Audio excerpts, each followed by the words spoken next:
Palitan ng clutch basket sa dulo, Shabazz Muhammad for the win. Galit na galit si Coach Chito sa sideline kung saan foul trouble ang kanilang bagong import na knockout pa si Kahilig. Napalabas na lang ng dila si Calvin Aveva sa naging tawag ng referee. Magnolia Hotshots kontra sa Tira Firma Jeep. Wala pa rin ang panalo this conference ang Jeep sa kanilang 6 na talo. May bagong import niyang ibabandera itong Magnolia. Ito nga ay si Shabazz Muhammad na naglaro na din sa PBA dati sa koponan ng San Miguel. Start of the first quarter ay naging malamig nga ang simula ng Magnolia sa opensa. Nakuha nga ng hotshots ng kanilang unang field goal sa 8-minute mark sa naging first basket ni Shabazz Muhammad. Suot ang Magnolia jersey. Gandang depensa ni Shabazz na nagresulta na kanyang slam dunk in transition. Pero naging maganda nga ang simula ng Terra Firma sa opensa kung saan halos lahat ng kanilang starting five ay merong ambag offensively na knockout pa si Kahilig ni Shabazz matapos tamaan ng siko sa pag-drive niya sa basket. Foul trouble nga kaagad itong import ng hotshot sa kanyang 3 early foul. Umabot na nga sa double digit ang lamang ng Terra Firma midway sa quarter.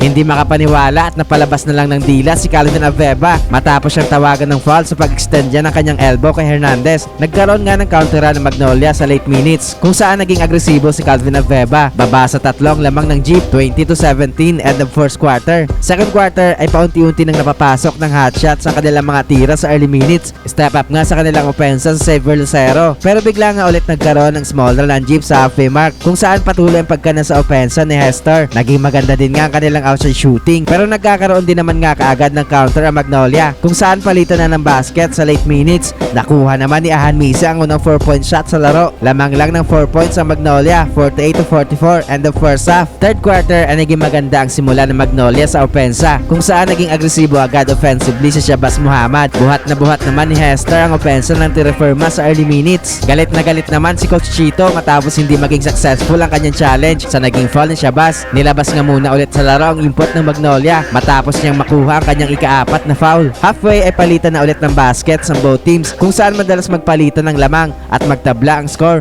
Patuloy nga itong mainit na opensa ni Hester. Nagpaparamdam na nga ulit sa opensa ng Magnolia si Aveva sa kanyang 2 straight field goals sa late minutes. Nagkaroon na nga ng local support itong si Hester kay Kevin Ferrer na naging mainit ang shooting sa labas kaya lamang ng 2 points ang Terra Firma, 71-69 end of third frame. Fourth quarter ay dikdikan pa rin nga ang laban sa mga early minutes. Naging back and forth pa rin nga ang opensa ng both teams. Unstoppable pa rin nga itong si Antonio Hester offensively. Patuloy din nga ang pag-ambag ni Ferrer na kumana pa sa 4-point line. 3-minute mark ay nagkaroon ng 4-point lead ang Terra Firma matapos ang naging 3-point shot ni Kevin Ferrer na sinundan naman niya ng basket sa ilalim ni Pringle. Napatayo at napangiti na lang sa bench si Stan. With 21 seconds ay nagkaroon ng big 4-point shot si Pauli para bigyan ng 2 puntos na kalamangan ng Magnolia. Agad namang nabawi ng Terra Firma ang kalamangan sa naging clutch 3-point shot ni Hernandez. Pero sa last possession ng hotshots ay naipasok ni Muhammad ang kanyang driving basket. Yan na nga ang naging game winner sa laro kung saan panalo nga sa game neto Magnolia.